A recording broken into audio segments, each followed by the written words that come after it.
Мұнай-газ химиясы. Үздіксіз процесс. Шикізат. Экспорт, импорт. Өнім. Баррель. Теңіз Новороссийск мұнай құбырының өткізу қабілетін жылына 83 миллион тоннаға дейін кеңейтуге кедергі келтіретін мәселелерді жою бағдарламасы талқыланған кездесу. Қазмұнайгаз компаниясы дайындап жатқан Ақтөбе облысындағы орталық және шығыс өріктау кен орындарын толық көлемде игеру тұжырымдамасы. 2024 жылдың 2-ші тоқсанының қорытындысы бойынша қазақстандық полипропиленнің нарықтағы үлесі 75%-дан асуы мүмкін. Атырау мұнай өңдеу зауытының соңғы 20 жылда отын өнімдерінің сапасын жақсарту, өнім түрін көбейту және олардың экологиялық талапқа сай болу үшін жасалған жұмысының нәтижесі. Армысыз көрермен, эфирде қойнауы қара алтынға бай, бюджеті шикізатқа тәуелді елдің мұнай-газ секторындағы жаңалықтарына шолу жасайтын Баррель хабары, оның жүргізушісімен Нұрбибі Теміртасова. Қазмұнайгаз бен Каспий құбыр консорциумының басшылары кездесіп, мұнай тасымалына қатысты бір қатар мәселені талқыға салды. Оның ішінде теңіз Новороссийск құбыр жүйесі нысандарын жаңғырту және сенімділігін арттыру бойынша жасалатын жұмыстың жай-жапсарына Каспий құбыр консорциумы жүйесін жүктеудің перспективалық жоспарына қатысты ой бөлісті. Каспий құбыр консорциумының бас директоры Николай Горбань 2024 жылдың 5 айындағы компания қызметінің қорытындылары және акционерлеріне дивиденд төлеу мен мұнай тасымалдайтын компанияның таяудағы жоспары бойынша ақпаратпен бөлісті. Тараптар консорциум іске асырып жатқан теңіз Новороссийск мұнай құбырының өткізу қабілетін жылына 83 миллион тоннаға дейін кеңейтуге кедергі келтіретін мәселелерді жою бағдарламасын, сондай-ақ 2026 жылы консорциум үшін 2 айлақ құрылғысы жүйесін ауыстыру проблемасын талқылады. Былтыр 67 миллион тонна қара алтын тасымалдаған, биыл 80 миллион тоннаға дейін көбейтуді жоспарлап отырған консорциум Қазақстанның экономикасында және Еуропаның энергетикалық қауіпсіздігінде маңызды рөл атқаратыны белгілі. 2022 жылы Ресей экологиялық проблемалардың салдарынан Каспий құбыр консорциумның жұмысын бірнеше аптаға тоқтатты. Бұл мұнай экспортының бағыты ретінде КТК-ның сенімділігіне қатысты алаңдаушылық туғызғаны жасырын емес. Ресей Федерациясының КТК-ға ықпалы тұрба құбырындағы 31% үлестің және КТК-ның Ресей аумағы арқылы өту фактісі есебінен елеулі болып табылатыны анық. Ресей өзінің саяси мақсаттарына қол жеткізу үшін КТК-ға өзінің ықпалын пайдалана алады дейді Теңіз Capital Investment Banking талдаушылары. Алайда КТК-да және мұнай ірі компанияларында ірі американдық акционерлердің болуы операциялық проблемалардың және тұрба құбырларына ықтимал шабуылдардың тәуекелін азайтады. Қазақстандағы кен орындарындағы үлесі арқылы американдық компаниялар Қазақстандағы мұнай өндірісінің 30%-ға жуығын бақылап отырғаны өтірік емес. Қазақстандағы ірі 3 мұнай кен орны Қашаған, Теңіз және Қарашығанақ жиынтық түрде мұнайдың барлық қорының 50%-на жуығын құрайды. Осылайша КТК-да және Қазақстандағы кен орындарында американдық компаниялардың болуы әскери шиеленістерден және оларға байланысты туындайтын қатерлерден қауіпсіздікті қамтамасыз етеді.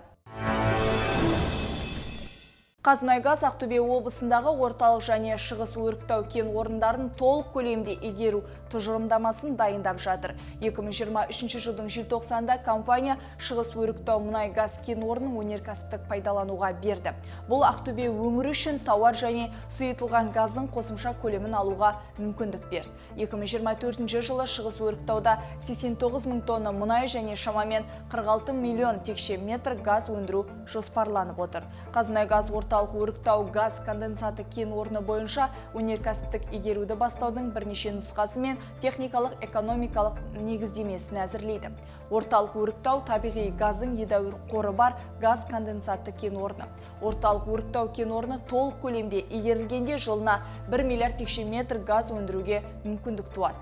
Ұлттық компания басшысы Асхат Хасенов өріктау оперейтинг жауапкершілігі шектеулі серіктестігінің басшылығына өнеркәсіптік қауіпсіздікке, еңбекті және қоршаған ортаны қорғау мәселелеріне ерекше назар аударуда. Сондай-ақ 2024 жылы шығыс өріктау кен орнында жоспарлы өндіріске қол жеткізу шараларын қамтамасыз етуді тапсырды. Асхат Хасеновтың, яғни Қазмұнайгаз басшысының жұмыс сапары барысында Қазақ-Ойл Ақтөбе жауапкершілігі шектеулі серіктестігі және Қазақ-Түрік мұнай жауапкершілігі шектеулі серіктестігі 2024 жылға арналған өндірістік бағдарламаның орындалуы, қауіпсіздік техникасы, еңбек тәртібін сақтау, ұжымдар мен мердігерлік ұйымдардағы еңбекті және қоршаған ортаны қорғау мәселелері қаралды. 2024 жылғы 4 маусымда Қазмұнайгаз компаниясы Қаражар перспективалы учаскесі бойынша барлау мен өндіруге келісім шарт алды. 19 маусымда Қазмұнайгаз көмірсутектердің ресурстық базасын дамыту үшін геологиялық барлау жұмысын жүргізу мақсатында Қаражар учаскесі бойынша жер қойнауын пайдалану құқығын Қазақ-Түрік мұнай компаниясына берген еді. Бүгінгі күні барлау жұмыстарының жобасын, барлау салдарын жою жобасын және іздестіру ұңғымасын салудың техникалық жобасы әзірленіп жатыр. Асхат Хасенов ағымдағы жылдың соңына дейін тереңдігі 3000 метр іздеу ұңғымасын бұрғылауға кірісуді тапсырды. Қазақ-Түрік мұнай компаниясы Ақтөбе облысы Байғанин ауданы Жарқамыс ауылының тұрғындарын өтеусіз негізде газбен қамтамасыз етеді. Жеткізу көлемі жылына шамамен 4 миллион текше метр. Мұндай жеткізілімдердің жиынтық көлемі 2007 жылдан бастап 2023 жылға дейін шамамен 30 миллион текше метр газды құрады. Бұдан басқа 2015 жылдан бастап компания өзінің электр станциясында өндірілетін пайдаланудан артылып қалатын электр энергиясын ауданның 2 шаруа қожалығына да өтеусіз беріп келеді. Energy Institute 2023 жылға арналған деректерді жариялады. Саладағы бұрынғы атауы BP статистикасы. Өткен жылы әлемде мұнай өндіру көлемі 4,5 миллиард тоннадан асты. Бұл 2022 жылмен салыстырғанда 1,8% артық. Өндірістің айтарлықтай көлемі дүние жүзінің 50 елінде тіркелді.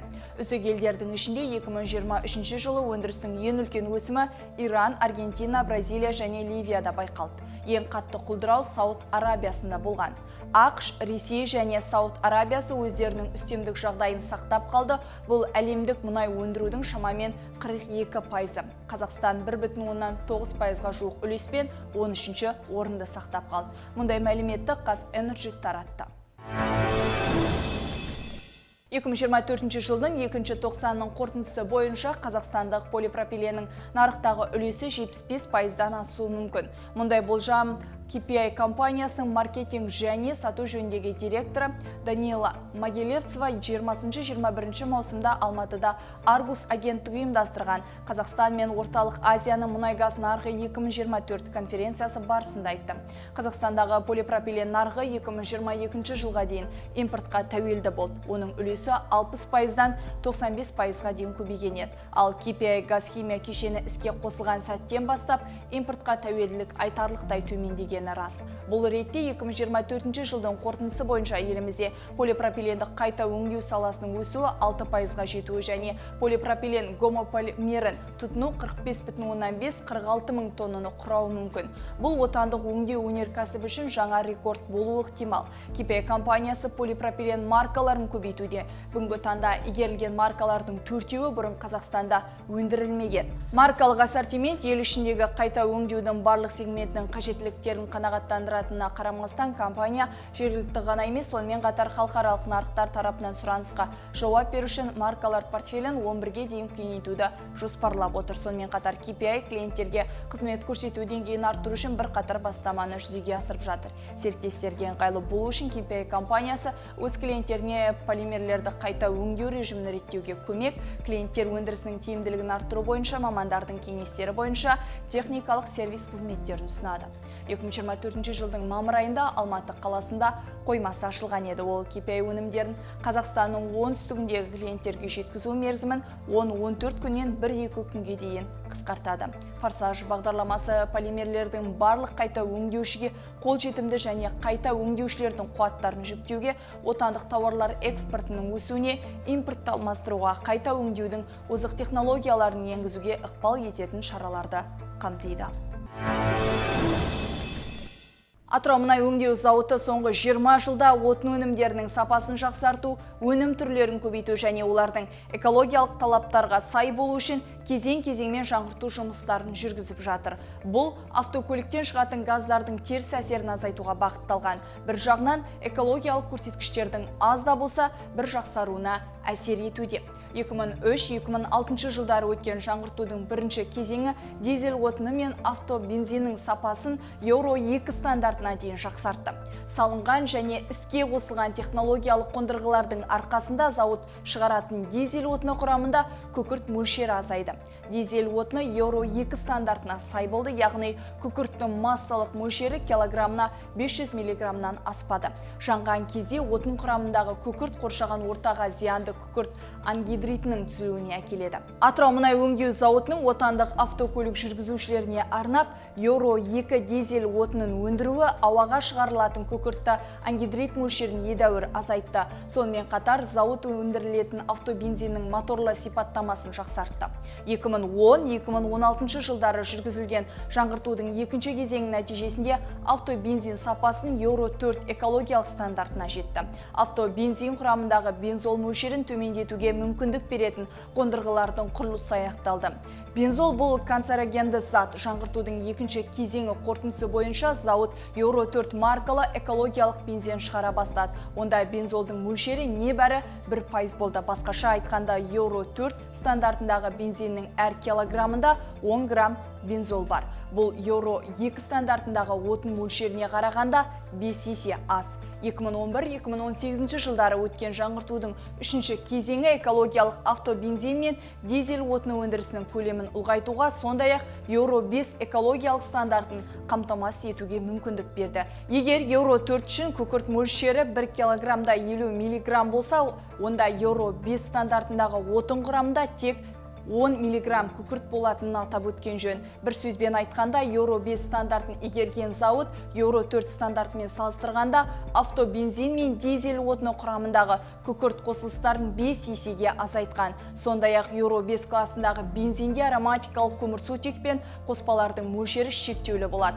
Қазіргі уақытта Атырау мұнай өңдеу зауыты жаңғырту жобасының барлық 3 кезеңінде 21 жаңа технологиялық қондырғыны салу және іске қосу арқылы еліміздің батыс өңірлерінің экологиялық жағдайын жақсартуға елеулі үлес қосып келеді. Бүгінгі күні Атырау мұнай өңдеу зауытында өндірістік процестерге 32 технологиялық қондырғы пайдаланылады.